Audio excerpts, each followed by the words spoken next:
Okay. So once we have understood, next step is to understand the spectacle prescription. Before that, let's have a look at these slides. So this is your streak retinoscope. A line of light is falling on the pupil, and because it's a line of light, we can assess the axis of astigmatism very well.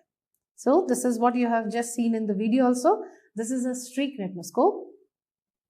This one is this is the full name, Priestley Smith retinoscope. It's a plane mirror retinoscope on one side and one side is concave.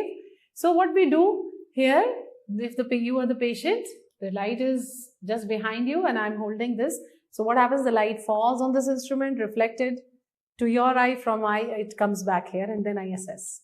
Anyway, don't complicate. So this is your plane mirror retinoscope and this is your streak retinoscope. Okay? Okay. You should be able to recognize all this. Trial frames, we all know what it is. We all have gone through the eye testing. And these are the different axes for astigmatism. And here is your refraction box. So, this is wrongly labeled here. It should be concave. Okay. So, this is your concave spherical, the golden one. So, if I would have got, suppose, against the movement during my retinoscopy, I would choose any of the golden lenses. If I had got with the movement, I would choose the silver ones. These are convex lenses. Similarly, these are concave cylindrical, these are convex cylindrical, right? So, this is a refraction box and it also contains an occluder. Occluder means the black part where you can just close the eye and it has no hole, no slit. That is an occluder. When it has a hole, it is a pinhole, otherwise stenopic slit. We also get red-green glasses and also there is Maddox rod, which is a series of cylindrical lenses in red color. We will talk about it in the squint chapter, don't worry, right? So now we talk about, once we have done the retinoscopy, by finding out the point of neutralization, we have subtracted our correction factor and whatever corrected reading, now we have to give prescription, right? So spectacle prescription, let's understand this. We will take few examples here. Suppose so we have to always give the prescription on the basis of corrected reading, don't forget that. So suppose the spectacle prescription is +2, +2. Sorry, the retinoscopic reading is +2, +2. So what will be your spectacle prescription? +2 diopter spherical, right? So it will be +2 diopter spherical. Suppose now let's take another example. -3, -3. What will be your prescription? Very simple, -3 diopter spherical. This is what we want. Okay, now this time your prescription is -3, -2. So now how to write a spectacle prescription if there is astigmatism? Do you all remember this? Which type of astigmatism is this one? Compound myopic. Is it with the rule or against the rule? All of you? This will be, look at it. Yes, with the rule, because -3 is more power, 60 plus 3 here, you know? Anyway, coming back to how to write a prescription of this -3, -2. Pick up the number, any one number among the two and give the spherical. Suppose I pick up -2 and I give the spherical of -2.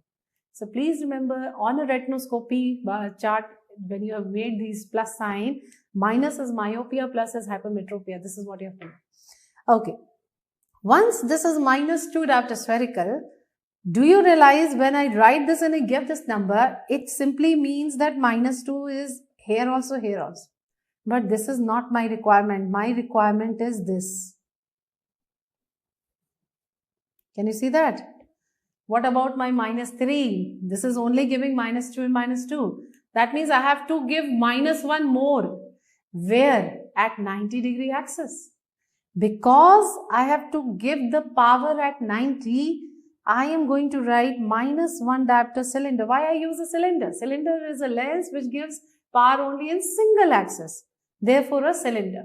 Therefore, -1 diopter cylinder in a single axis, which is 90 here. I am going to mention the axis opposite. Now, what is this? Why are we mentioning the axis opposite? I need it at 90. Why are we writing 180 here in the prescription? Because a lens, cylindrical lens, is made up like this, that the power and axis are perpendicular to each other. If I need a power here, my axis will be here. If I need the power here, my axis will be here. Got it? So because they are perpendicular to each other, I needed at 90, I will have to put my axis where? At 180. So people who are fitting and making your glasses, right? So they are opticians, they are not optometrists, right? So they only know what they can understand is where to fit the axis. That is why you are in your prescription mentioning, okay, you put the axis at 180, my purpose is solved. Now got it? That is why axis is mentioned opposite, keep this in mind. Chalo, we take another example. Another example, suppose I say a very simple one, plus 4 plus 6. Suppose I take this one.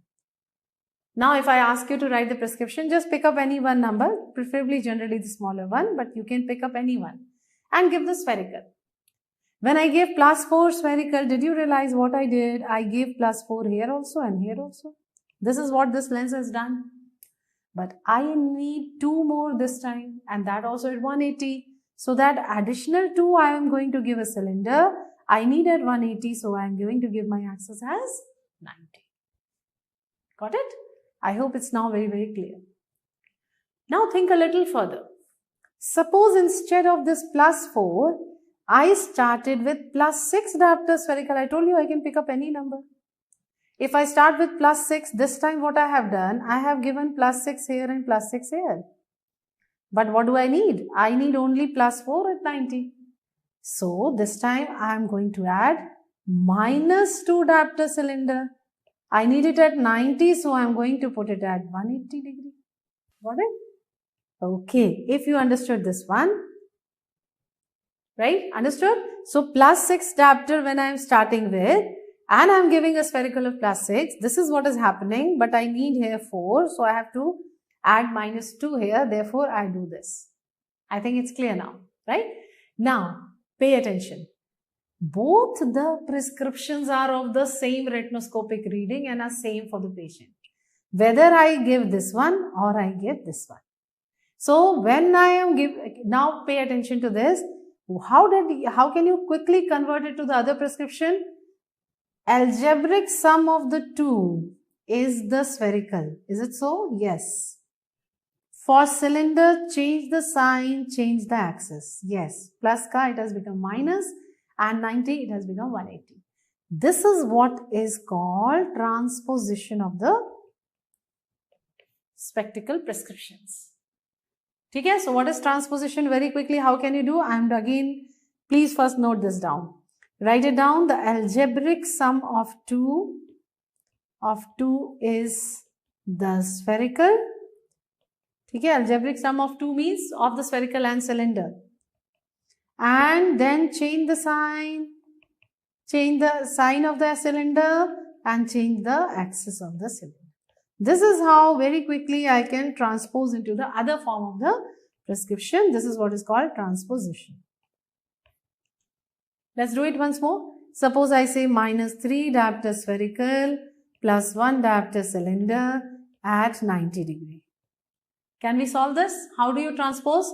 So, algebraic sum of 2. So, it becomes what?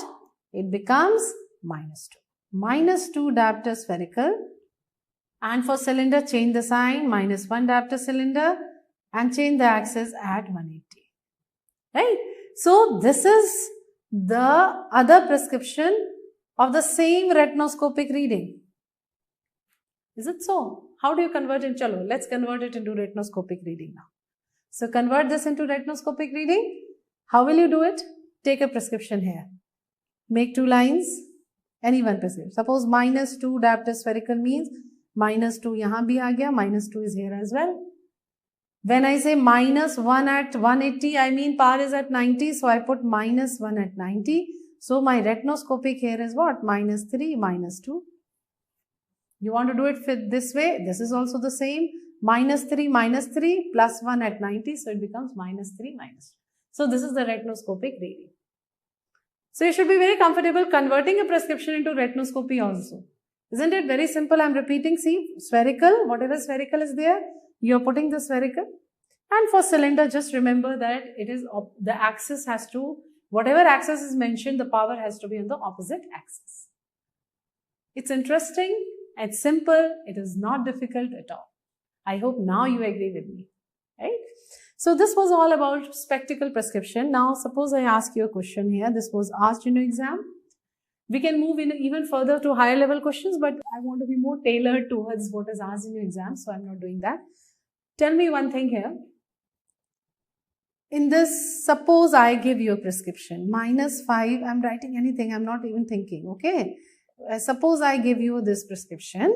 My question to you is, what is the type of astigmatism with the rule against the rule? Please do not, and whether it is compound, also according to the first classification. Don't answer on the prescription, always turn it into retinoscopic reading. Please, this you have to keep in mind. So I am going to convert this into retinoscopic reading. I'll make 2 lines. -5 spherical means here is 5, here is also -5 and -5. When I say +2 at 90, I will put +2 at here. And therefore, my retinoscopic is -5 and -3.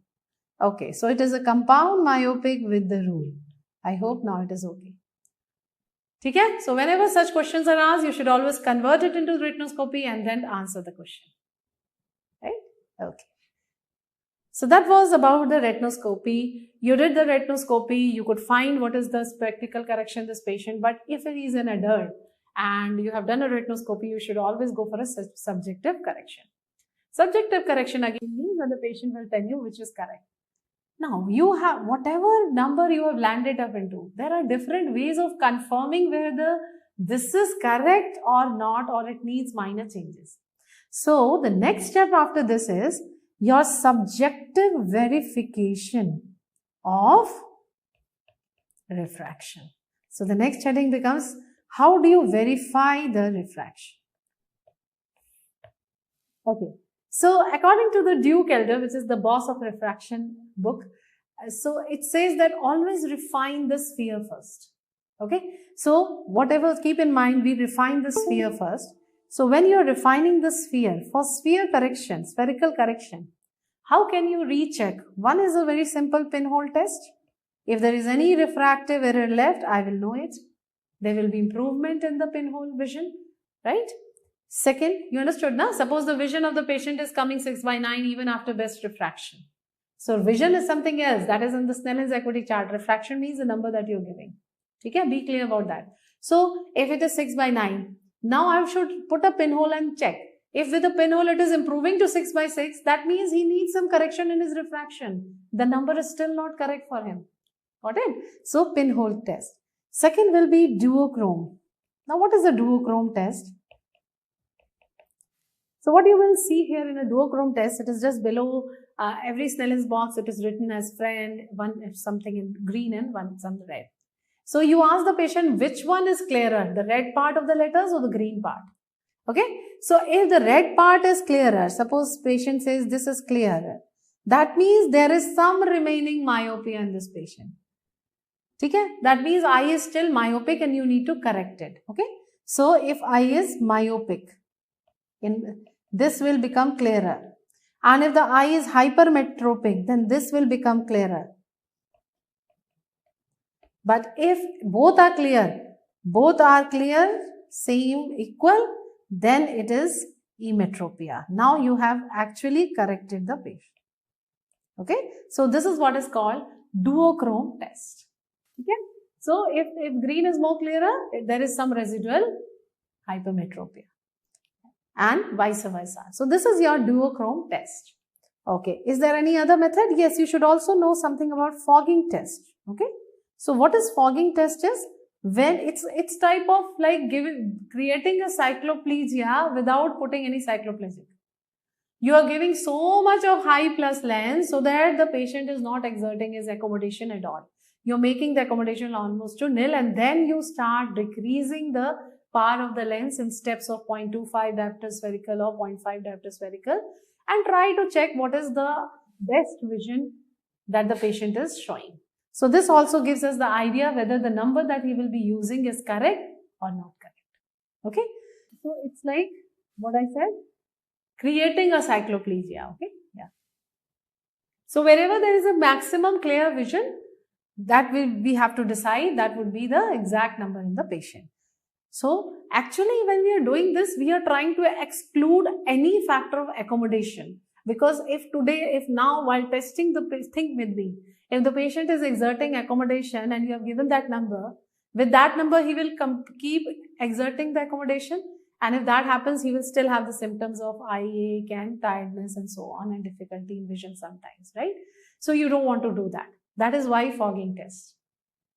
Got it, all of you? Yeah. Okay, so these are the corrections for these are the method to refine the spherical correction. We are checking the spherical. Now, how to check whether the cylinder that I have given is correct or not? So, for cylindrical,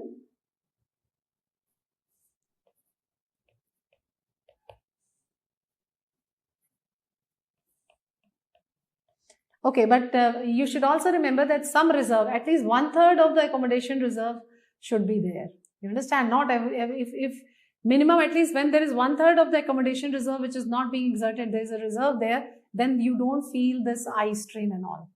So if you want to know this, this is it. Okay, then we talk about the cylindrical correction refinement and checking how do we do that. First, this is very important. Let's have a look. So here this slide is showing you the fogging test which is taking place. Yeah. So first is Jackson's cross cylinder. This is how it looks like. This is the angle of 45 degrees and minus 0.5 plus 0.5.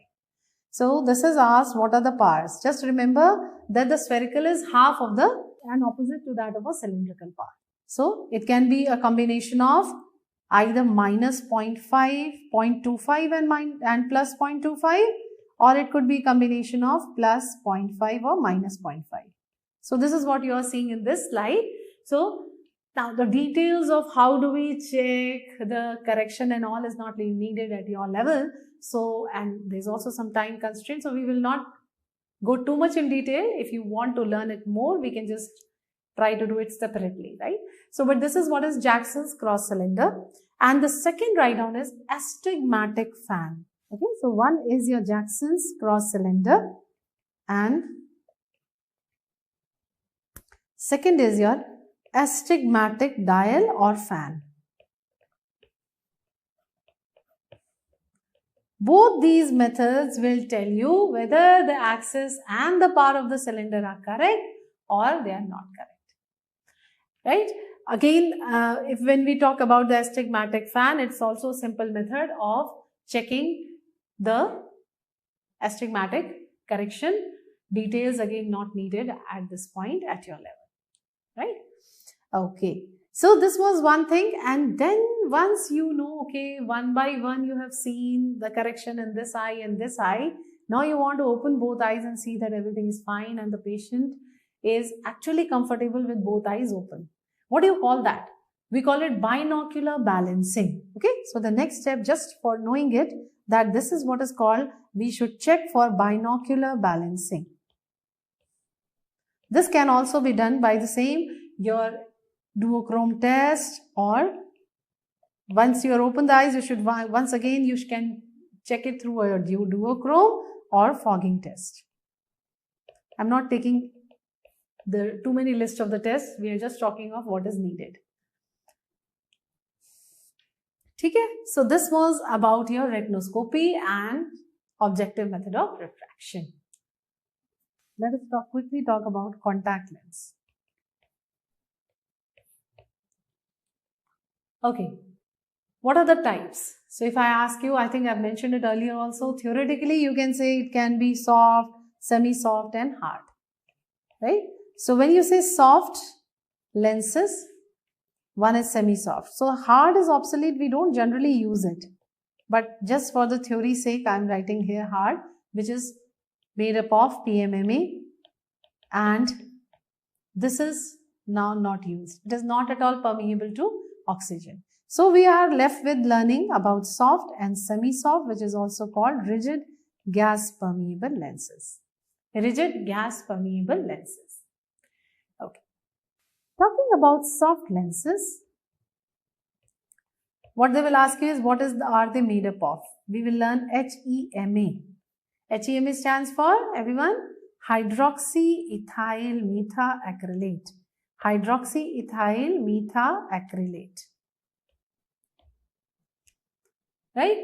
Okay. And what are your RGP lenses are made up of? RGP lenses can be made up of silicon, fluorosilicon, or you can learn CAB is cellulose acetate butyrate. CAB stands for cellulose acetate butyrate.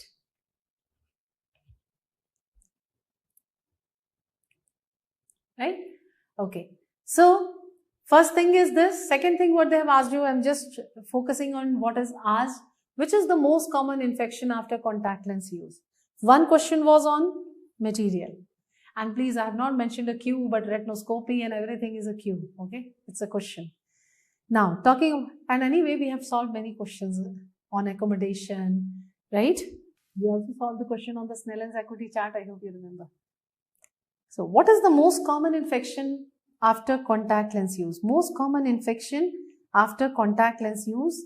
Most common it is asking. I cannot answer Acanthamoeba, okay? So, my answer is Pseudomonas.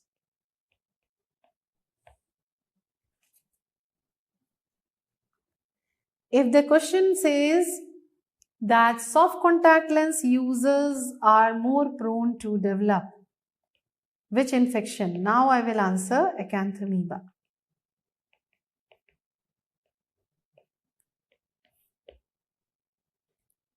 Correct? Okay. When you talk about a soft contact lens, generally this is what is mainly being used, soft contact lens. So if we talk about a soft contact lens, it is larger than the cornea, covering part of the limbus. Okay. Whereas if I talk about the semi-soft lenses, they are smaller than the cornea. These are the RGP lenses. The dotted line is showing the lens. And these are the soft lens. And let's change the color also. This is the soft lens and this is the RGP lens. So do you realize something? From where does your cornea get the oxygen? Atmosphere, air, isn't it? So when I'm using a soft lens, I am more hampering the oxygen supply to the cornea. But because soft lenses are very comfortable and easy to use, we all use soft lenses only. So generally what you have to understand here, that the permeability of oxygen, which is through any contact lens, this is depicted by dk by T value. Again, this is a little bit more for you, not needed, but still this is diffusion coefficient, solubility coefficient and thickness. So whatever it is, I don't want to go into this detail. I just want you to learn. Soft lenses can be medium or high water content. You should know this. More the water content of the lens, better the oxygen transferability. Can you write this? More the water content, better is the oxygen transferability. Okay? And because that is better, therefore, I always suggest, even personally, when children ask me, when students ask me, I tell them, it's better to go for disposable. The daily disposables are even higher, good quality, higher water content with better oxygen permeability. And there are those long lasting and long use lenses that is not very much recommended. What you have to understand is, try to use your contact lens for a limited number of hours in a day. Don't keep it throughout the day, number one. However good your lens is, it is still hampering the oxygen supply. Number two, never touch your lens without washing with your hand with soap and water. Right? And never try to save money just keeping the lens using the same. It's better, we all can now afford disposable. Use disposable lenses. And never sleep with the lens. So this for you all personally also, so that don't make this mistake. And if you can follow these 3-4 points, you can use the lenses almost all throughout with a lot of comfort, right? So that was very important, that more the water content, more is the oxygen permeability, which is depicted by diffusion coefficient, solubility coefficient is K upon T is the thickness of the lens. So better dk by T, or this is what is transferability of the oxygen transferability is depicted by. And better water content means better oxygen transferability. Okay? So this is one important point you have to remember. Now, talking about you are suppose using your spectacle correction and your number is minus, Your patient's number is -3. Now this patient wants to use a contact lens. Now it's a concave lens. It will diverge. Do you realize this? If the concave lens has a diverging partner, we have just seen the refraction in that slide. So if it is diverges, now you're putting it closer to the eye. Do you realize the power should be lesser? And since in a convex lens, if you're a hypermetrop, if your number is +3, now this +3 was focusing here, but now you have put it in the more nearer to the eye. That means the focusing power should be more. Common sense, right? So for myopia, you have to understand that the effective power of contact lens will be lesser than the specs. Of contact lenses, lesser than specs. And if you talk about your convex lenses, that means if you are using a +3 specs, then for your contact lens, it has to be more than +3, maybe 3.5 or so. Because you have to always take care of the vertex distance. What is vertex distance? Distance of specs to the cornea. Okay, that is what is called vertex distance. What is distance of your specs from the cornea? So here for hypermetropia, let us note down that the effective power of contact lenses more than specs. I think now this is clear to you all, right? Yeah. These are some very important points on the contact lens. Apart from that, yes, it can be used as refractive purpose, cosmetic purpose, some using colored lenses also. And you know, optical or refractive purpose means when the number is appreciable, you may not feel as comfortable with the specs, but optically you're more comfortable with the contact lens. So that becomes one indication. Second, of course, is cosmetic, definitely. And third is your, have we not talked about bandage contact lens? So therapeutic, where it can help in healing of the ulcers. And I don't think we need a mention here. These bandage contact lenses are all high water content lenses. Why are they high water content lenses? Because we need a very good oxygen transferability, right? So I would like to choose a high water content lens, right? Okay. There was one more question. Overwearing of lenses can also lead to, this was also recently asked. Can we talk about that? Overwearing, that is why I told you those 4 points of using the lens. Don't overwear it. So overwearing syndrome due to this contact lens can lead to giant papillary conjunctivitis. We have talked in conjunctiva chapter here. So it can lead to giant papillary conjunctivitis, right? And also what is important here, that if when you say overwear syndrome, actually this is serious because it is causing hypoxia of your cornea. And any hypoxia of cornea is leading to edema in the cornea, okay? So corneal edema, so this becomes serious, corneal edema and corneal vascularization. Okay? So please correct this. When you say giant papillary, it is not overwearing. Overwearing syndrome is mainly the serious thing that is happening is corneal edema. Otherwise, overwearing and in one of the complications can be allergic. This is mainly an allergic or hypersensitivity reaction to contact lens can lead to giant papillary conjunctivitis. So let's make this correction. That will lead to giant papillary conjunctivitis. Right? And of course, if you are not good enough in putting, you may cause some micro traumas on the epithelium of the cornea. Again, it is a little rare with the soft lenses and easy to wear, right? But these two are, I'm specifically mentioning because especially this one, GPC has been asked in the exam. So I would like you all to make a cue. Okay, so that was about your contact lens.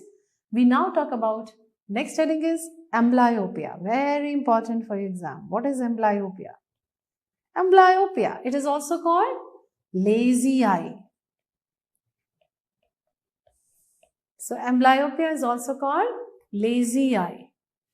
Okay, so when you are saying lazy, it mainly indicates that due to the disuse of the eye, which may be due to several reasons, like maybe the eye is not straight or there is a form deprivation due to some factors or some opaque media. We are going to talk about all this. So when the eye is in disuse, the fovea is getting dull, lazy, and therefore the vision is less. So how do you define amblyopia? We generally say that amblyopia is your decrease in the best corrected visual acuity. What is BCVA? Best corrected visual acuity means in spite of all the specs correction, there is decreased best corrected visual acuity with no organic cause.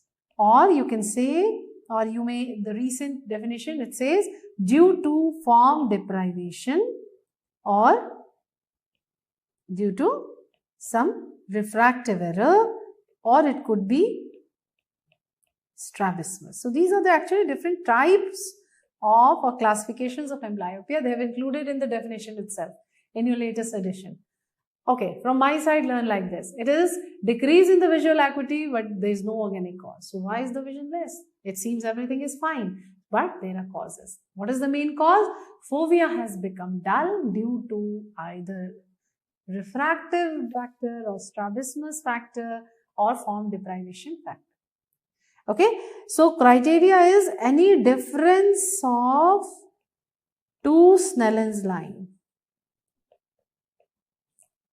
is significant. Okay, so if in case of uniocular amblyopia, there is a difference of, so which means what? If one eye is 6/6, the other eye is 6/12. So this is amblyopia. And in spite of correction, it is not correcting. It's the best corrected visual acuity of 6/12. Right? Okay. So when you know what is lazy eye or what is amblyopia, we talk about what are the different types of amblyopia. So types of amblyopia, as I just told you, one is your form deprivation. Let me explain this. We have learnt earlier also in the earlier chapters that foveal reflex forms. Do you remember this? By 5 to 6 months. And how does that happen? It is not seen in a newborn child, but when the light rays are falling on the retina, it stimulates and the foveal reflex forms by 5 to 6 months. Right? There is a foveal stimulation.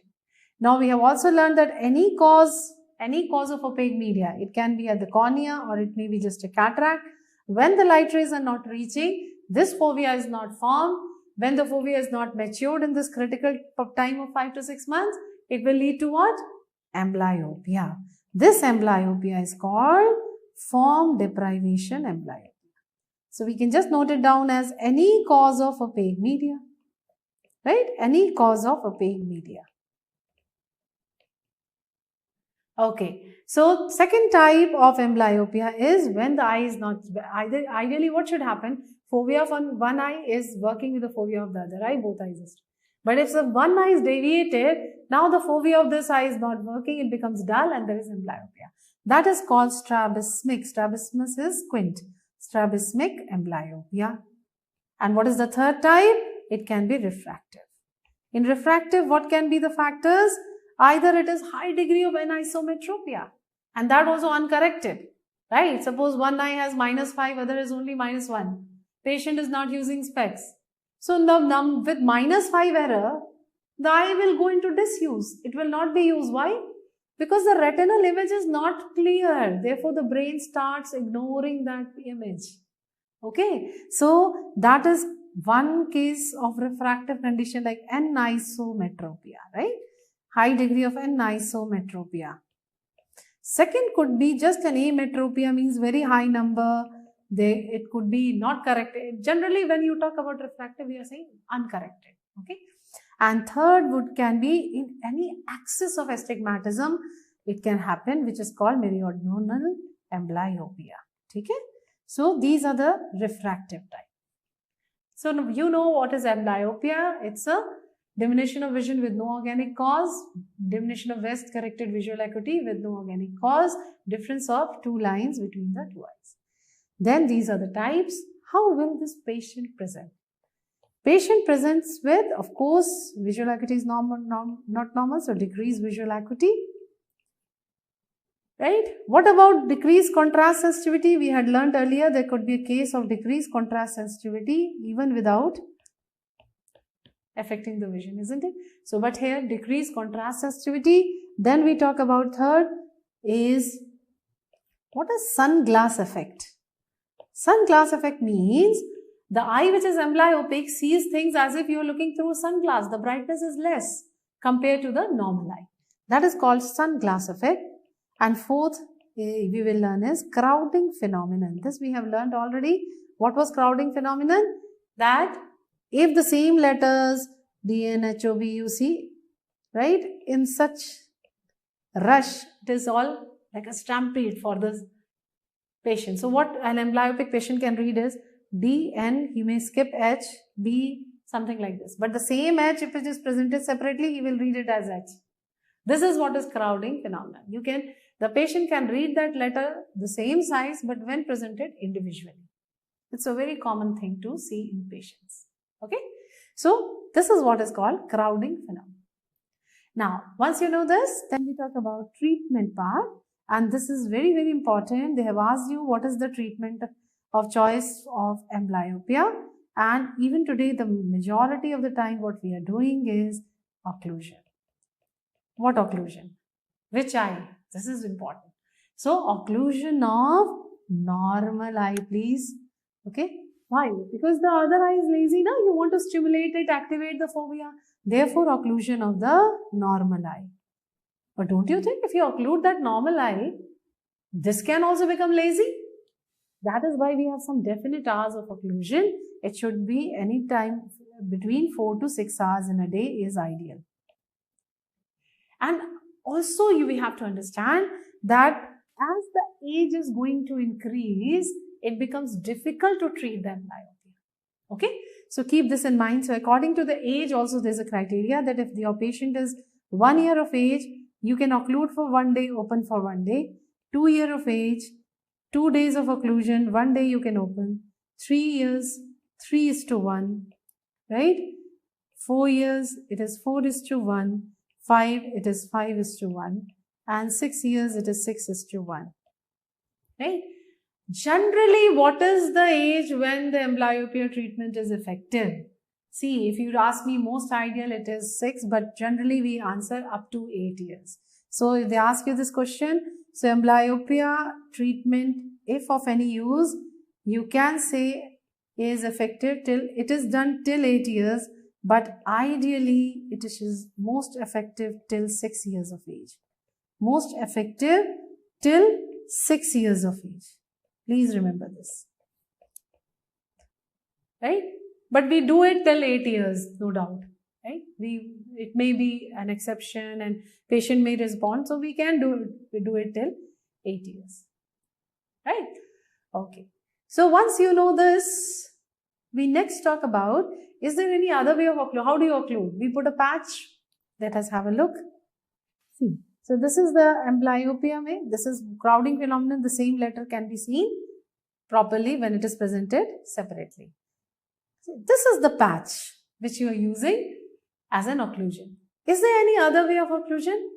The other way is called penalization. What is penalization? When we use atropine as a means of occlusion, we call it penalization. So atropine, generally what we do in a practice, after the occlusion and if both the vision of both eyes have equalized, don't stop it immediately. It can again go back. So we put the patient on weekly atropine. Okay. So atropine can be another means of, why? Because when you're paralyzing the ciliary muscles, the near focus is not good, near vision, everything will be blurred, and it is almost like occlusion only. Okay. So that is another method of occlusion. Okay. So the mainstay is always this. Are there some other methods? Yeah. Just for theory purpose, other methods that you should know where we can use for treating amblyopia, just the name. Sometimes what works can be carbidopa. The drugs that we can give is carbidopa and levodopa. Second, you should know about CAM stimulators. So as the name tells you, one line you have to know only. CAM stimulators means that you stimulate the amblyopic eye. Have a look. So this is a CAM stimulator where we are showing the amblyopic eye different patterns. We are trying to wake the fovea, right? So these are CAM stimulators. Okay. Then third is, you should also be familiar with what is pleoptics, right? So pleoptics is a method for treating eccentric fixation. Treating eccentric fixation. Now, what is eccentric fixation? What do we mean by abnormal retinal correspondence? Just, I'm explaining, you have to just understand from me in my simple way. See, if you take the two eyes, fovea of one eye should be working with fovea of the other eye. The other point will be working with the next one is working together. That means every point in one retina has corresponding point in the other retina, and if this corresponding point is good, same, means normal, I mean to say one fovea of one eye is fovea of the other, eccentric point of other, eccentric point, then this is normal correspondence, the two eyes are straight. Now consider a situation where the eye is deviated. Now what is happening? Fovea of one is working with eccentric point of the other. It is not the fovea. This correspondence is not normal. This is what is called abnormal retinal correspondence. This is most simplified way of understanding. Okay? If fovea of one eye is working with eccentric point of other, this is abnormal correspondence. Right? So suppose I say this eye was squinted. So fovea of this eye and eccentric point of this eye are working together. Now what happens? I cover this eye. On covering, if this takes the center, इसका मतलब fovea में दम है. The fovea can work. It is taking the center. Right? That means only correspondence is abnormal. But if on covering this eye, this does not take the center, it is still looking eccentric. This situation is called eccentric fixation. Means now permanently fovea has lost its identity, and this eccentric point is acting very smart and considering itself as fovea. That situation where it doesn't take the center fixation is what is called eccentric fixation. Okay? Okay. So how do you treat that? Pleoptics क्या है? Common sense लगाते हैं. What I have to do is wake up the sleeping fovea and make this eccentric point sleep. Correct? This is what is all about pleoptics. So what we do here is we blind the eccentric point with a bright flash of light to blind it. For that we have to first cover the fovea that it is not affected, and then we stimulate the fovea by showing some images. Right? So just this basic you should know when I say what is eccentric fixation, what is abnormal retinal correspondence, and what is pleoptics. It is treatment of eccentric fixation. How are we doing it? Stimulating the fovea and blinding the eccentric point. You want to write? You write it yourself. I haven't written here, but I think the explanation is pretty good. Must have understood, right? Did it help? See, this is what is your pleoptics. Treatment of pleoptics is going on where we are treating the eccentric fixation. Okay, next we have to also understand what is a horopter and what is the Panam's fusional space. Okay, so now making things simple here for you. Again, horopter is area in your space where whatever points are in this area, they are stimulating our corresponding retinal points. That means corresponding retinal points are stimulated by this space which is called horopter. Right? That means alignment of the two eyes together, two eyes are seeing the same thing together, two points are seeing the same thing together. Which means outside the horopter, this fusion looking at same thing together is disturbed. Right? And we expect some diplopia. But we see there is still an area where diplopia, though it is outside the horopter, but it is not causing diplopia, and that is what is called Panam's fusional space. See, details at a level, rather even at the PG level, they don't ask much details in that. Just know what is a horopter, an area in the space where corresponding retinal points are stimulated, and we see as one with two eyes. That means outside that, this correspondence is disturbed. One eye will see something, other eye will see something. There should be diplopia. But it is seen that even after outside the horopter, there is a fusional space where this never happens. This is called Panam's fusional space. One line, just know that, nothing more. Right? We come to the next thing which has been asked in your exam is we talk about binocular single vision. Binocular function or binocular single vision. So all of you give the heading binocular single vision or binocular function.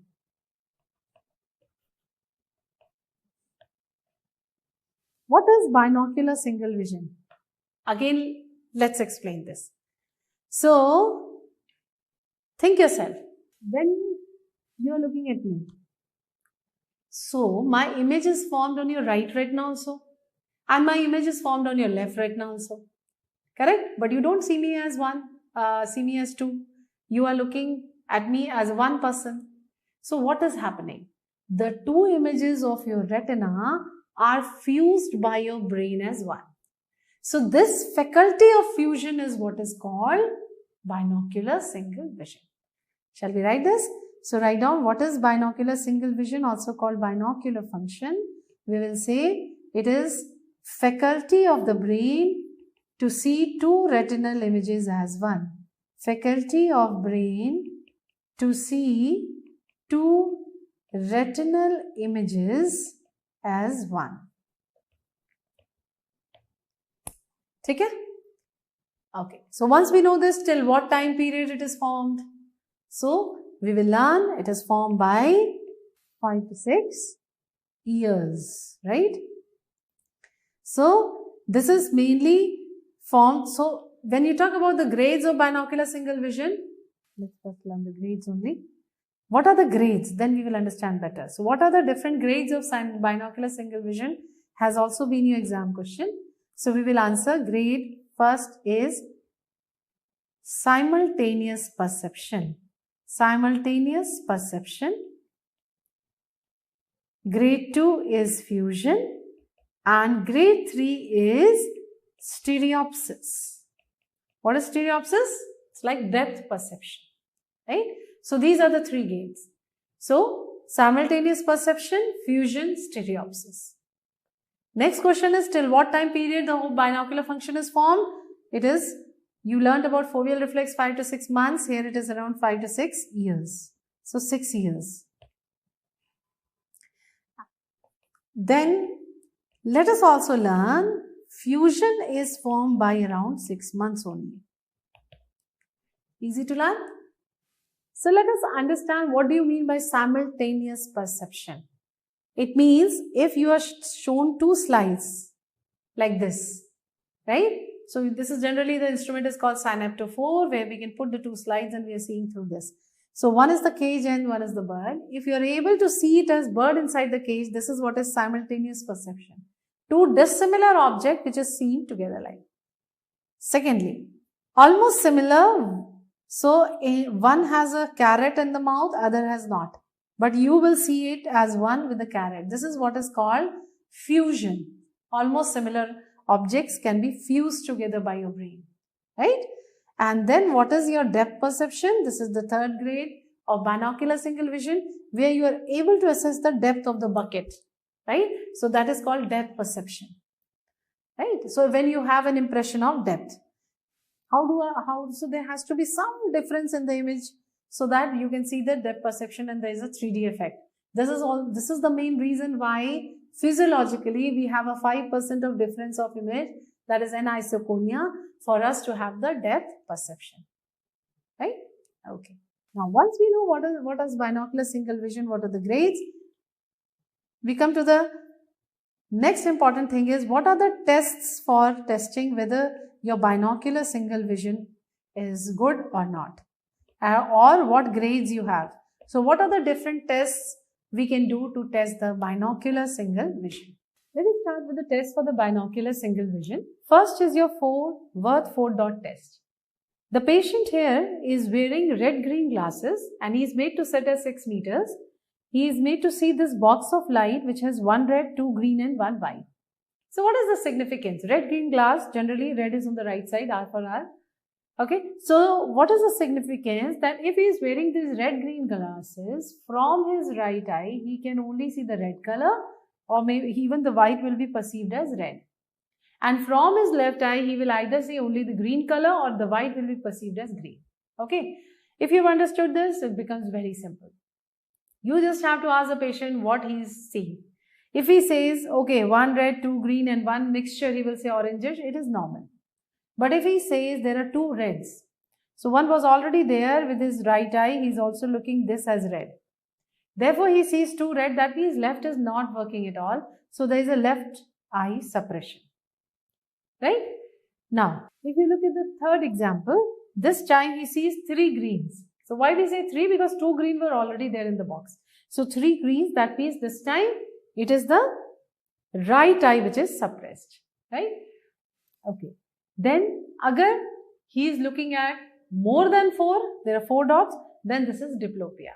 So this is the way we are going to, as you see here, conclude what are the results of Wirth 4-dot test, and we will be able to understand whether there is any separation or not, whether the binocular single vision is there or there is some separation in one or the other eye. Right? So this was the Wirth 4-dot test, and they have once asked you in your exam, so you should be seeing this seriously. Coming to the next test. The next test that we have to learn here is your 4 prism base out test. So it's a very small prism of 4 diopter. 4 prism diopter base out test means you're putting the prism base out in front of the eye.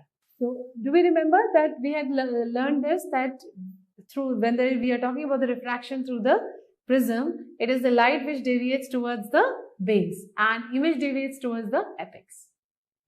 Okay, so this is what is happening here. If we are putting a prism on the right eye in this case, this is the apex. So what you will see that the right eye deviates towards, so the arrow is showing you it deviates towards the apex. Now as a part of conjugate movement, the left eye is also going to deviate on the same side. But if the fovea of the left eye is fine, it will again try to look back for the bifoveal fixation. It will come back and look at the same point. Okay, let me explain it again.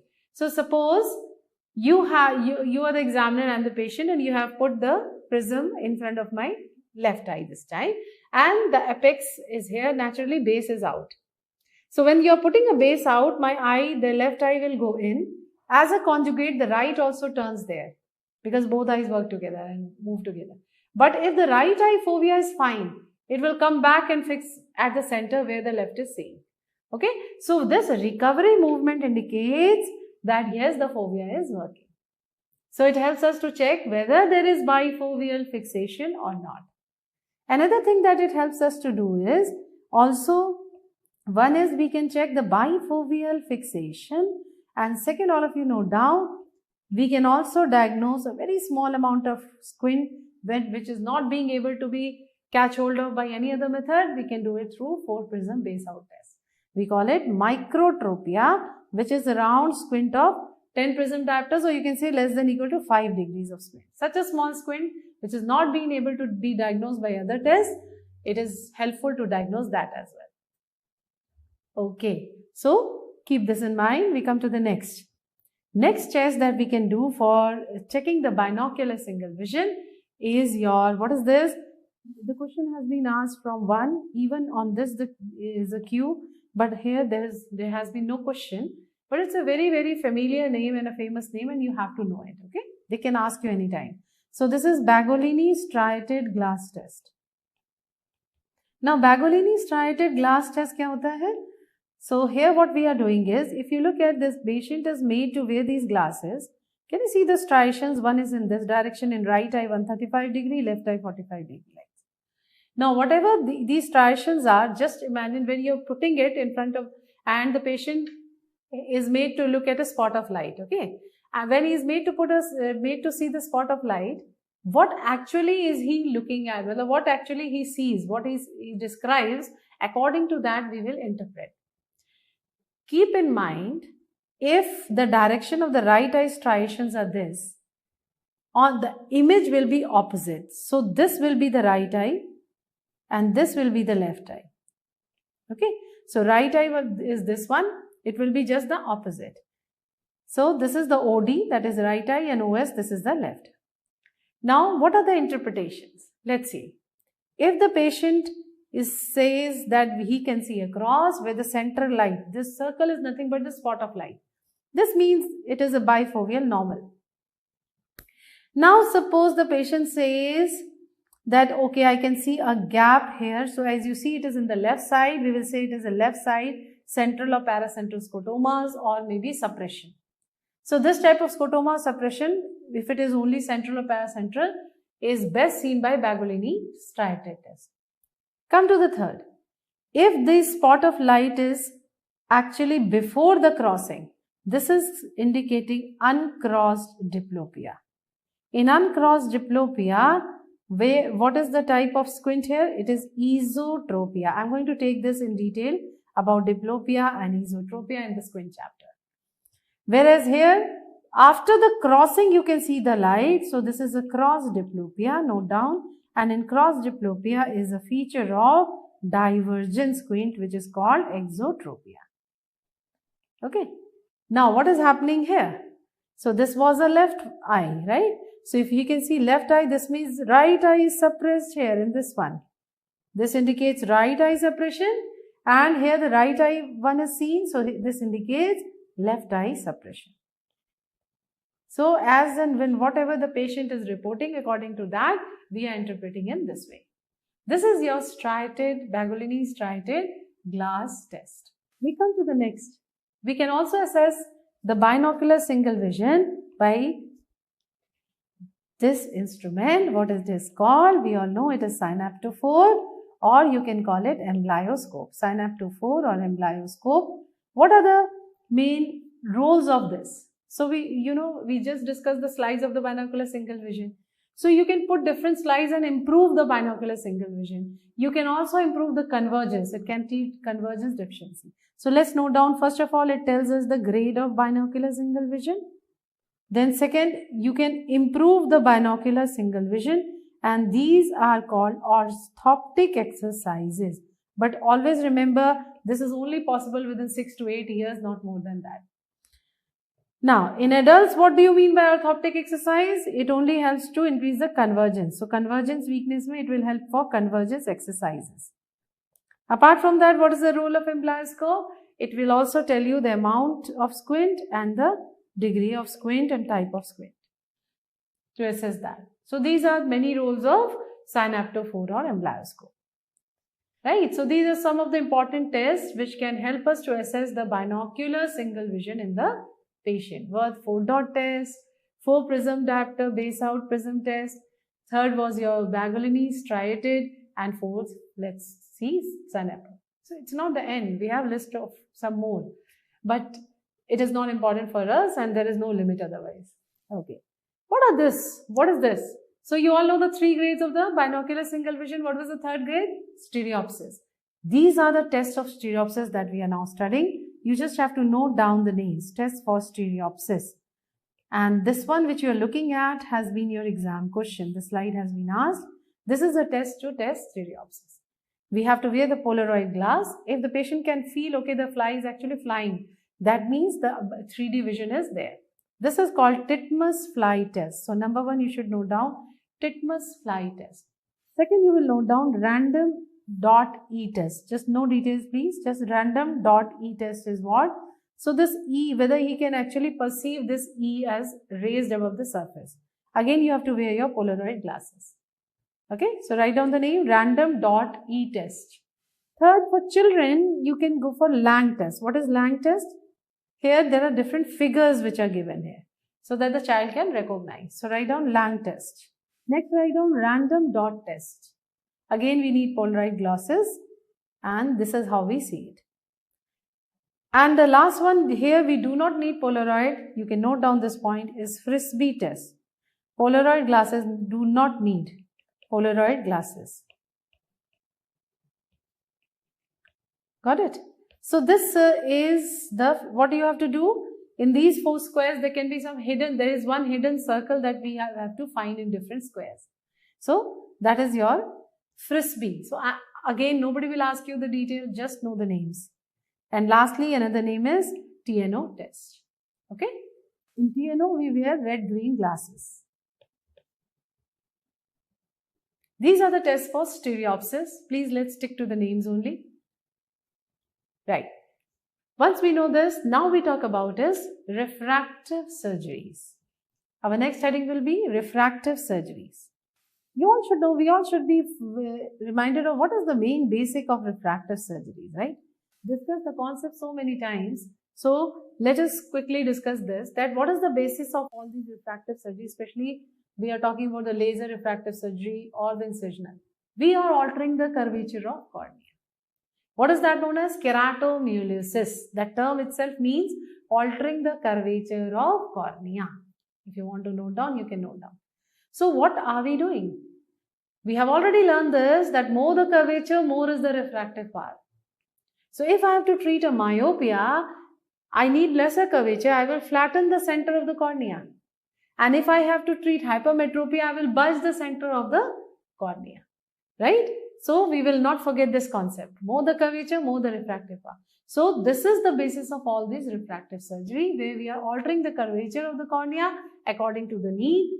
Whether we are talking about more curvature of myopia, hypermetropia, or even astigmatism, where we can work upon a single meridian. Okay, one more thing I'm reminded of. Before I move to refractive surgery, I missed to tell you this. So we have been discussing in all these tests, as you see, that what is suppression. We were talking Baglioni, striated glass and this. So do you understand? Suppression is a stage just before amblyopia. We have done amblyopia. So just this concept should be very clear to you. You can note down on your copy that if there is a large angle of squint, I should have told you there, I just forgot. Large angle of squint. So what is happening? Do you realize this? One eye seeing something, one eye seeing something. There is a lot of confusion. You call it confusion. So when there is large angle of squint and there is confusion, then this leads to suppression, and the fovea is suppressed, and this later leads to amblyopia. So if you know this, it will become more clear to you what are the basis of these tests. And secondly, it will also let us understand, if it is a small angle of squint, in small angle of squint, this time very slight angle of squint, it's small, then of course what we get is a diplopia. And when we are getting just double vision or diplopia, later what you get is abnormal retinal correspondence. It is adapted by abnormal retinal correspondence to avoid diplopia. Okay? So you will come to know it more further once you read it, right? So let's talk about refractive surgeries. So I was talking to you all that more the curvature, more is the refractive power. And therefore, if I have to treat myopia, I'm going to flatten the center of cornea, and in hypermetropia, I will bulge. So one by one we will take. First we will study about what are the surgeries or procedures to treat myopia. So for myopia, first is broad, if you heading, one is incisional, okay, second will be through laser, and third we will write is newer procedures, right? So one by one, incisional. When you say incisional, we are talking about leaving the optic zone. Right? So leaving the optic zone of central 4 millimeters, we are giving peripheral cut on the cornea with a diamond knife. What happens? That when you give this is going to bulge and this will be flattening. So we are talking about radial keratotomy. Now radial keratotomy has become a history, but it has been done so frequently that you have to know about it. Now it is more historical. See, this is what is radial keratotomy, where with a diamond knife I am giving the peripheral cuts. So it helps to flatten the central part. Generally the results would be good within 5 diopters of myopia. Anyway, I said it is historical now. So now what are we doing? Let us talk about laser. So in laser, everybody remembers now which laser we are doing for all these refractive surgeries that we are discussing. I have discussed in lasers in eye. Please revise that. It is excimer laser, 193 nanometers. Okay, argon fluoride. You know? Okay, so the laser procedures that we can do, we can divide it as surface ablation procedures. Okay, or it could be LASIK. What is the difference? I'll just shortly explain it to you. And third is your RELEX, which is refractive lenticule extraction. So one by one, first I'll start with LASIK. So talking about LASIK, all of you, we all know what do you do in LASIK? It stands for laser in situ keratomyolysis. LASIK is laser in situ keratomyolysis. What we are doing here is, We are mainly applying the laser to the deeper stroma. Okay, what is the procedure? Everybody knows what we do. With a microkeratome, you are raising a flap of the cornea. On the remaining stroma, you are putting the laser and sculpting the stroma, changing the shape according to the need. Then you put the flap back and immediately the vision comes to 6/6. So this is what is LASIK, where we are dealing with the deeper stroma, right? In surface ablation procedures, we are dealing with superficial stroma. That means I am not raising a flap where there is a stroma. Let us take one by one, you'll understand. So first of all, we talk about here is LASIK. So LASIK means after numbing the eyes, what are we doing? We are creating a flap, right? So once we create a flap with a microkeratome, then with laser sculpting is done. So you have changed the curvature and now the flap repositioning. So in myopia, if you're treating, the final curvature is going to be flatter, right? Simple? Okay. What are the further points you should know about LASIK? One is, what is eye LASIK? Eye LASIK and Z LASIK, in these what happens? We raise the flap through femto laser. So we raise flap by, Z is even more recent, raise the flap by femto laser. Okay. Then what is topo guided LASIK, which is called Contura.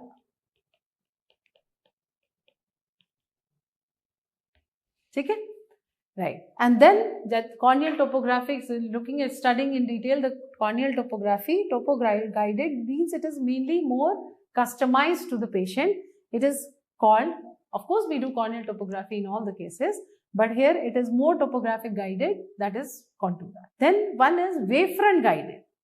So I think I mentioned when we were talking about the different refractive errors that one error is, after those 5 errors that we discussed, myopia, hypermetropia, anisometropia, aniseikonia, and astigmatism.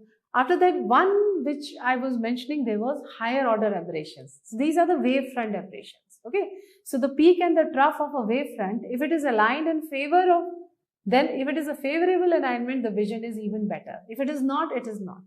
So we cannot go into too many details of the physics, but you should know these are called wavefront aberrations, and these wavefront or higher order aberrations are also called aberopia, and it is treated by these wavefront guided LASIK. So aberopia can be treated by wavefront guided LASIK. This is enough, just know this much, right? So here that means the vision can be even more than, even if there is a vision of, suppose you have corrected 6/6. If you correct the wavefront and aberrations, you may get a vision of 6/5, 6/4. Okay. This is what we mean, to get excellent vision. Okay. So these are these things you should know about LASIK.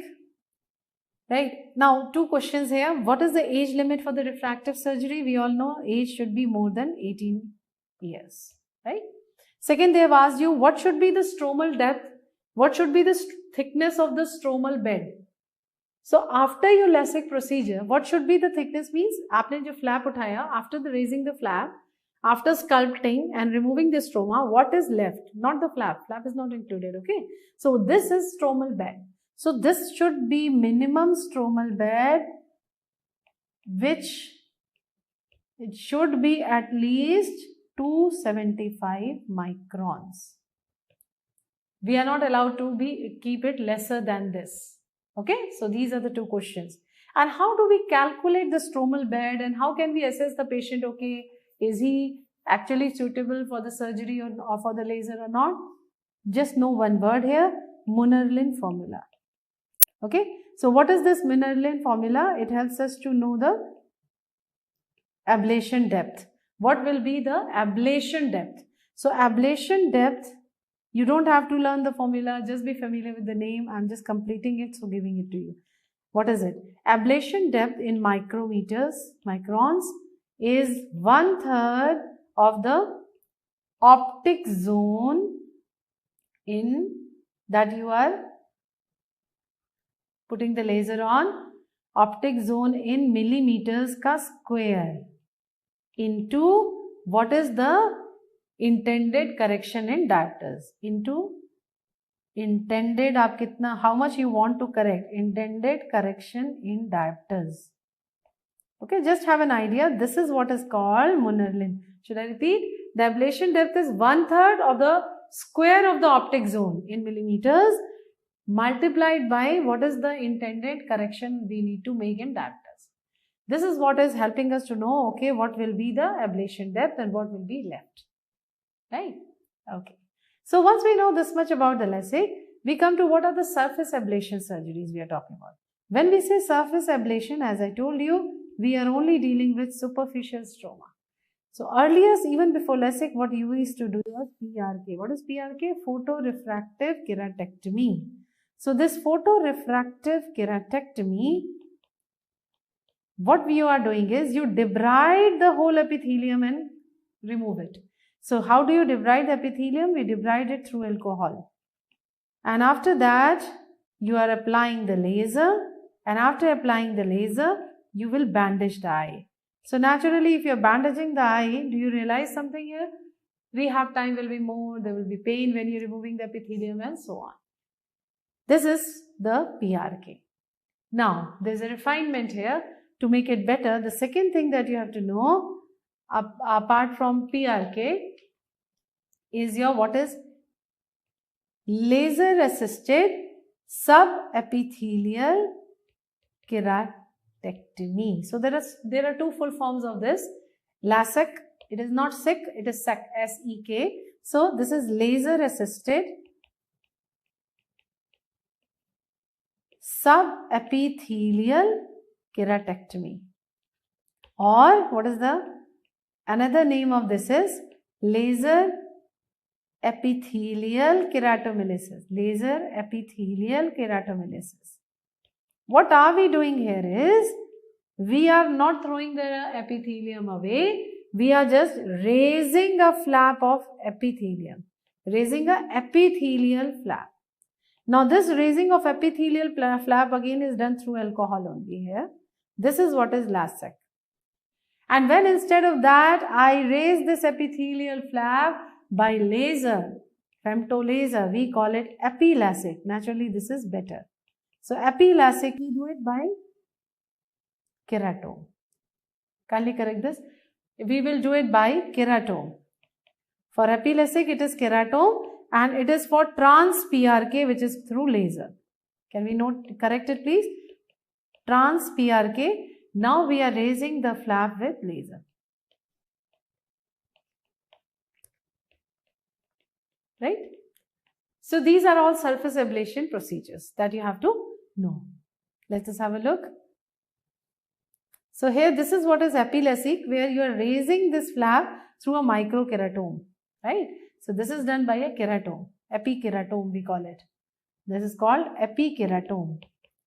And look at the flap, it is only epithelium. And look at a LASIK flap which is both epithelium and stroma. Right? Okay. I hope you made the correction. Trans-PRK is by laser. Okay? Yeah. There was a very interesting question asked in your exam. Listen to the question please. A patient is having a nebular corneal opacity. Which surgery you should choose? Which laser procedure you should choose? Should we choose PRK? Should we choose epi-LASIK? Or should we choose LASIK? Fourth one was not controversial. So think yourself. If it is nebular, it is the superficial stroma which is opaque. You want to get rid of it? Go for surface ablation procedures. So that when you're putting the laser on superficial stroma, you're getting rid of the nebular opacity as well. If you do a LASIK in this patient, it's a blunder, because that nebular opacity will come in the flap. Got it? Therefore, here the answer would be, which one is a better surface ablation, PRK or epi-LASIK? Definitely epi-LASIK. So we will answer epi-LASIK. Okay? Okay. So that was about your surface ablation. And what was the third heading? The third heading was we were talking about refractive lenticule extraction. So you're cutting, what you're doing? You're cutting a small, lenticule is a piece of the corneal stroma that you have cut according to the need. How have you cut that? By focusing the femtolaser on the cornea directly. Right? Either you remove the whole cut part then, After raising a flap, if you do it, it is called relax. But what we are more inclined to do these days is smile procedure. This is a smile procedure. So I hope you have written under what you have written as relax. Just note it down. Relax may we prefer to go for. So either you can just remove it from like a elastic-like flap, remove from a elastic-like flap, such a big flap, you don't need to be. What we need to do is smile procedure. What is smile? Write down it is small incision lenticule extraction. Okay. So what here we are doing, after we have cut a piece of the corneal stroma, we make a 4 mm small incision size and just take it out from that. Okay, that is called small incision lenticule extraction. That is smile procedure. So here you can see how through the femto we have cut the piece. This is a lenticule. And this is the procedure after putting the laser and cutting the lenticule. We are removing with a small incision and this impairment is corrected. Right? So that was about your relax procedure. So these are all laser assisted, right? These are all laser assisted. We come to newer procedures. There was one heading newer procedures for myopia. So what can you do here? One is clear lens extraction. So the lens is not cataractous, but you're removing it. What is the benefit? Power of the lens is how much? 16 to 17. So in very high myopes, suppose the refractive error is very high, you cannot manage with a laser surgery. So in those cases, we can go for either clear lens extraction. Immediately you reduce the power in the eye by 16 to 17 diopters, right? We reduce by 16 to 17 diopters. But it's not an easy procedure. A lot of complications can happen, especially posterior capsule tear, retinal detachment and so on, right? It's very difficult to remove a clear lens. This is called Fucala's operation. We next talk about second option is phakic IOL implantation. So you already have the lens there, the original lens, but you're putting additional one more to counteract the refractive error. This is called phakic IOL implantation. This can be done in two ways. In this case, either we can go for putting the lens as iris clip lenses. Iris clip lenses, or these are called lobster claw lenses. Okay.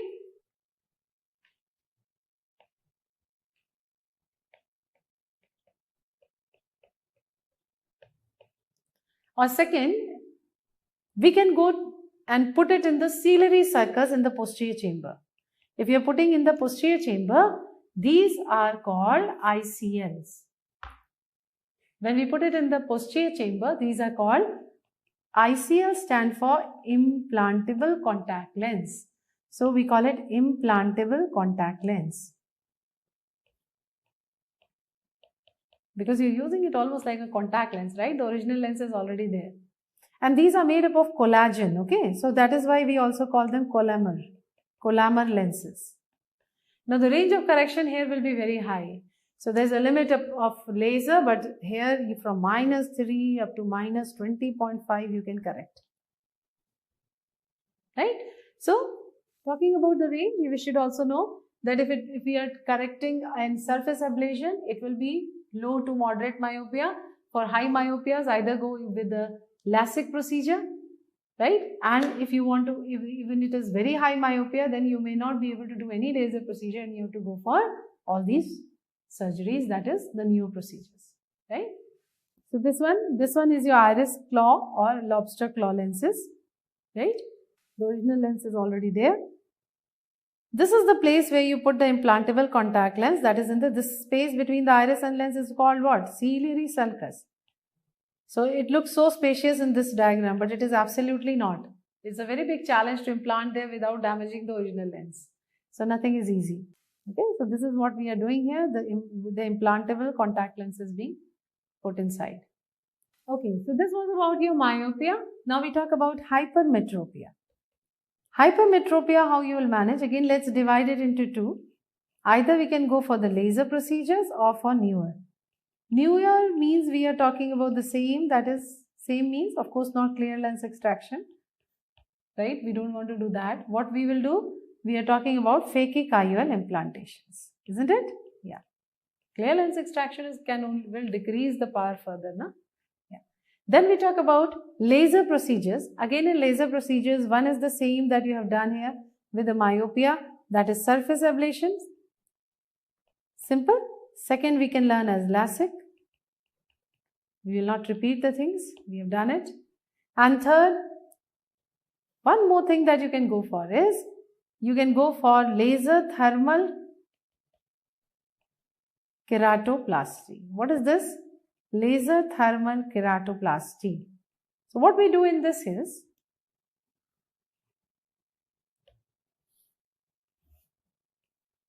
we are applying 2 rows of holmium laser in the mid periphery. We create 2 rings here. Okay. So what happens when you do this? When you are going to do this, this is going to shrink. And when this shrinks due to the thermal effect of which laser are we using? Please note down, holmium laser. So the center will bulge. This is how we treat hypermetropia. So it is useful for low hypermetropia. To correct a low hypermetropia, we can do this. But the problem is it can regress. Therefore, you may have to repeat the procedure, which is possible, which can be repeated. Okay.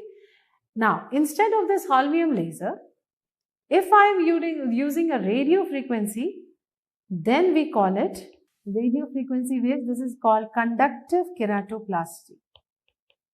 Now the procedure, the basis is all exactly the same. Instead of holmium laser, again we are putting at the mid periphery, we are putting this RF, that is radio frequency waves.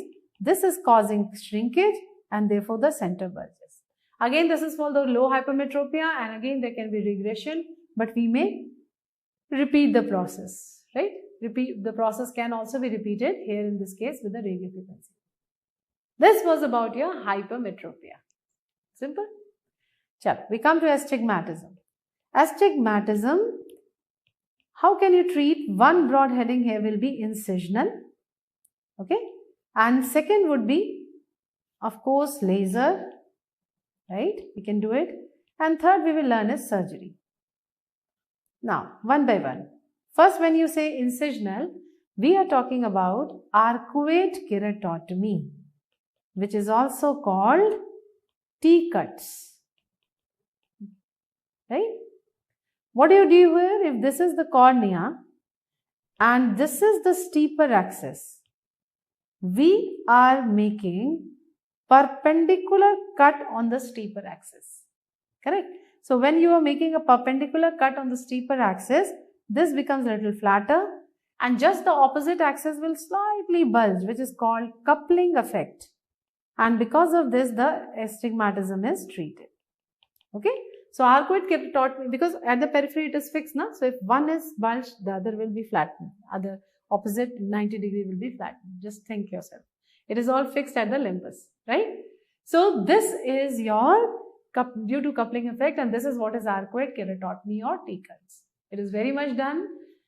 And suppose, for example, let's also discuss this. If you are operating a cataract in a patient and he has got he has got against the movement astigmatism, suppose.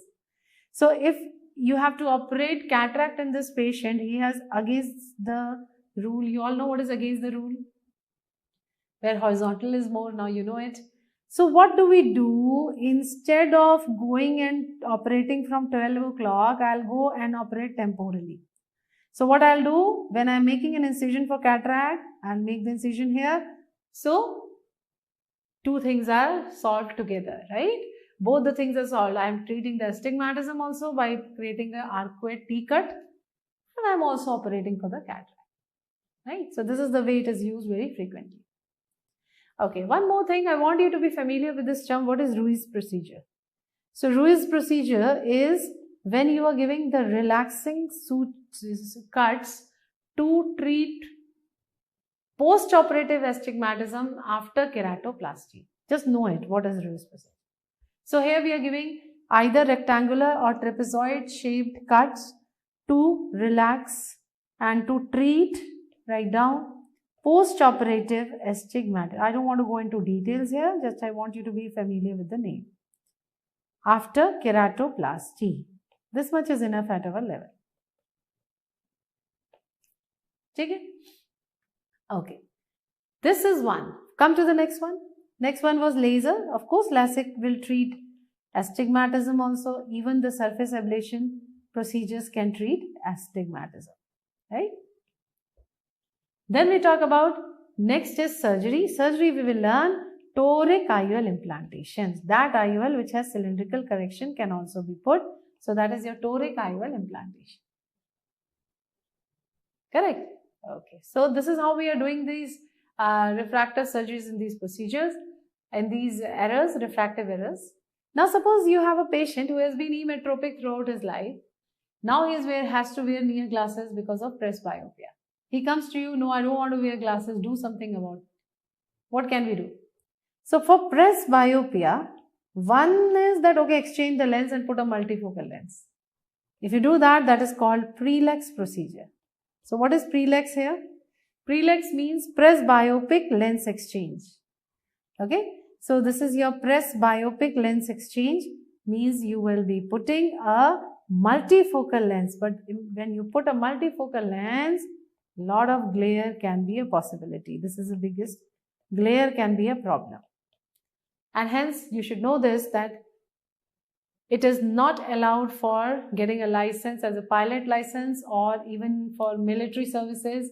If you, this is not recommended, you will not be allowed, right? So you will have to, because multifocal lenses can cause a lot of glare. So you're not going to get the license if you have a multifocal lens. Coming to the next procedure, what I can do, okay, I can also do a conductive keratoplasty, CK. So conductive keratoplasty we did for astigmatism, and what we did was we put the radio frequency waves at the periphery, center bulges. Now presbyopia is also less power for near. So I have to increase the power. So so I do a conductive keratoplasty by applying radio frequency waves at the periphery. Is there something wrong in what I am saying? Do you realize that if we do this, we are bulging the center. The patient was already emetropic. I am helping the patient to see the near, but what about the far? Am I not making the patient myopic? What is the sense of doing this then? So all of you, this is based on the concept of monovision. Understood? You are doing it only in one eye. So the brain learns to use one eye for the far and one eye for the near. So if you are so much after not wearing specs, then you have to compromise with your binocular vision. Okay. So this is based on monovision. Based on the same concept of monovision, one I am doing is conductive keratoplasty.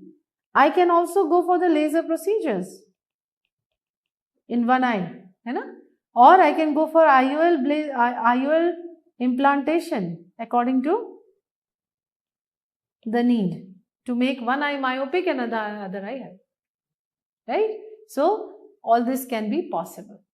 And one more method, one more thing that we can do is we can put intracorneal inlays.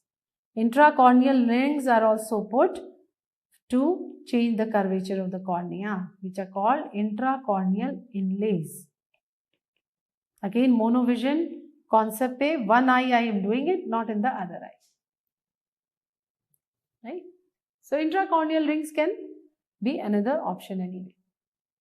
There's a recent research going on, and that under research is that modification of the natural lens by femtolaser so that it suits the presbyopic patients. But it is under research. If you want to note down, for that there's a modification of even the natural lens by femtolaser. Okay, so this was all about optics, and I am quite sure that all the phobia of optics is gone and you have started enjoying solving the questions. And okay, one last thing. Suppose you have a patient who has a very less vision, maybe around PL, or he's not able to see, finger count, hand, whatever. And you can't do much about it. Suppose he's a patient of late stage of glaucoma, right? So either there is an advanced glaucoma and all the nerves are damaged. It could be a case of age-related macular degeneration. It could be some macular disease. How can you help such patients? We can still help. The vision is very low vision is there. How can I help him? Anything? We can go for low visual aids. So just one line here. What are low visual aids? These are the gadgets which will help to magnify the image. Okay. So once we see every image the patient is seeing as magnified. So everything is magnified for him for his convenience to perceive. Naturally, you will compromise on something when the magnification is more, field is less. So field is less and depth of focus is also less. Depth of focus is also less. Right? So that was the last point here. You should know what are low visual aids. Right, all of you? Okay. So we are left with one small and important discussion which is related to astigmatism, and that is what is Sturm's conoid. Now it's a very, very simple thing. Let's try to understand from this figure and then we are going to write what is Sturm's conoid. Okay? So if you look here, we are showing in this figure, it is saying cornea, but it may not be cornea always. The depiction is, of course, if there is astigmatism in this patient, then cornea applies, but generally you can say any astigmatic lens. Now what is the refraction through this astigmatic lens?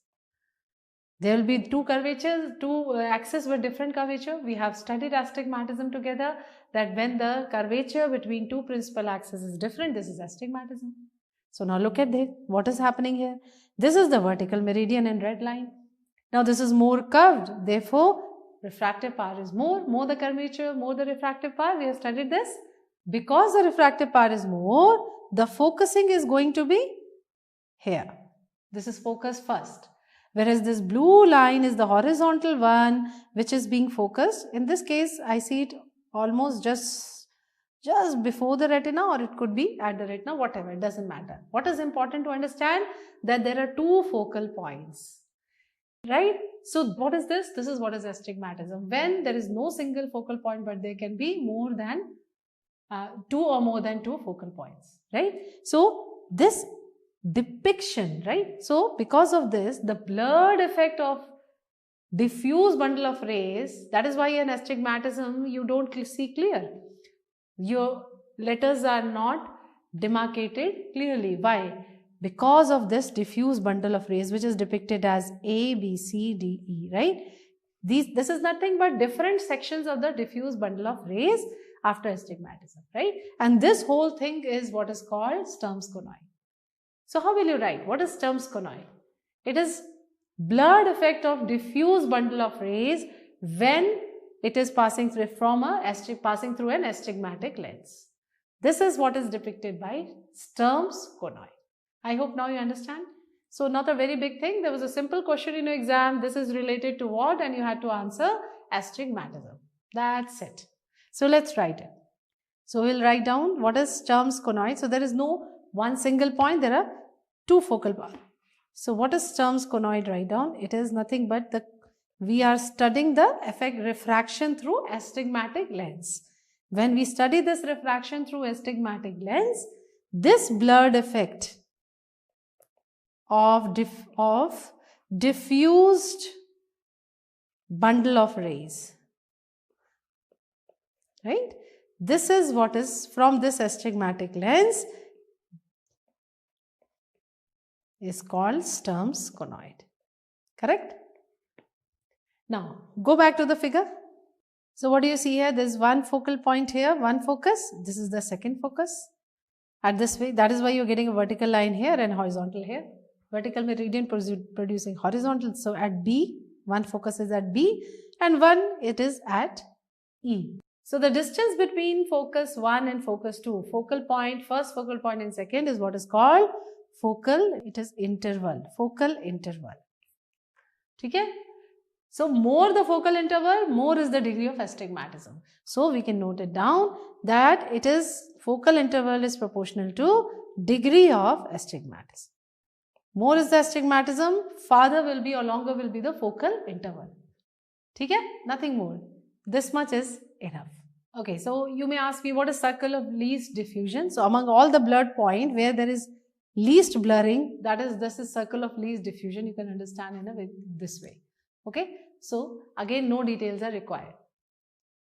Okay, so now there is no phobia about Sturm's conoid, correct?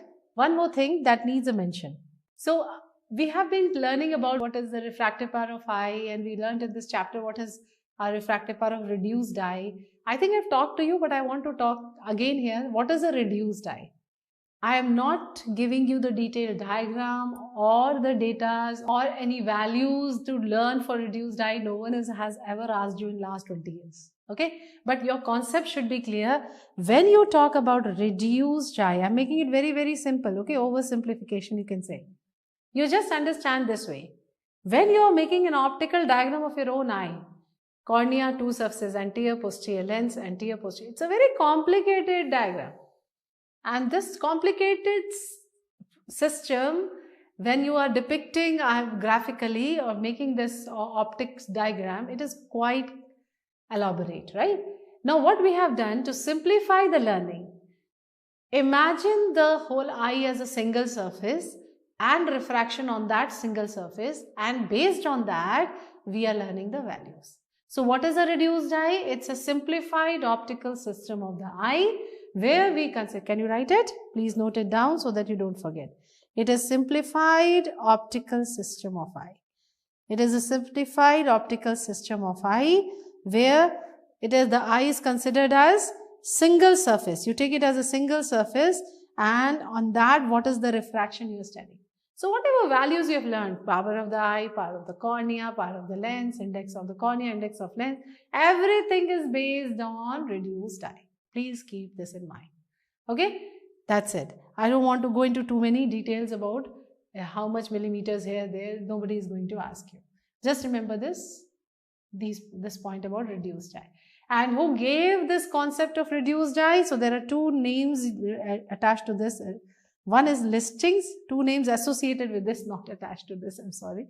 So two names associated, we can call it Listings reduced eye or Donders reduced eye. Both these people have given us the concept of reduced eye. Okay? So now I think everything is covered in the optics, even these small things. Of course, anything interesting, we can keep discussing here and there, but this is more than enough for your exams. Okay? So thank you so much. Stay blessed. Keep smiling. Thank you.